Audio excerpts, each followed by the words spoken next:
Hi అండి, మా వారు ఉన్న రూమ్లో ఒక ఫోటోని ఇలా పెట్టుకొని దీపాన్ని అయితే వీలైనప్పుడంతా పెట్టుకుంటున్నారనమాట. అయితే అనుకోకుండా తిరుపతి స్వామి దర్శనానికి అయితే వెళ్ళాము. అష్టగంధ చందనం పేస్ట్ని తీసుకున్నాను, చాలా బాగుందనమాట. పౌడర్ అయితే మళ్ళీ వాటర్లో కలుపుకొని పెట్టుకోవాలి కదా, ఇదైతే అలా లేకుండా డైరెక్ట్గా ఈ పేస్ట్ని తీసి ఇంకా చందనంతో బొట్టు పెట్టి తర్వాత కుంకుమతో బొట్లు అయితే పెట్టుకోవచ్చు అనమాట. చాలా ఈజీ అవుతుంది పని అయితే. రీసెంట్గా మా పెదమామయ్య గారు, మా మామయ్య గారు వాళ్ళ అన్నయ్య గారు కాలం చేశారనమాట. 11 రోజులు దీపాలు ఏమీ పెట్టుకోలేదు. అయితే ఈ ఫోటోకి నీట్గా తుడిచి బొట్లు అవి పెట్టి దీపాన్ని అయితే రోజు పెట్టుకుంటూ ఉన్నానమాట.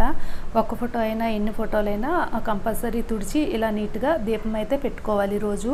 అయితే ఆ రోజు నేనైతే టిఫిన్ గోధుమ నూక ఉప్మా చేశాను. ఇక్కడికి వచ్చిన నుంచి రోజుకు ఒక ఉప్మా అయితే చేస్తూ ఉన్నాను, ఎందుకంటే మిక్సీ గ్రైండర్ లేవు కదా అందుకని.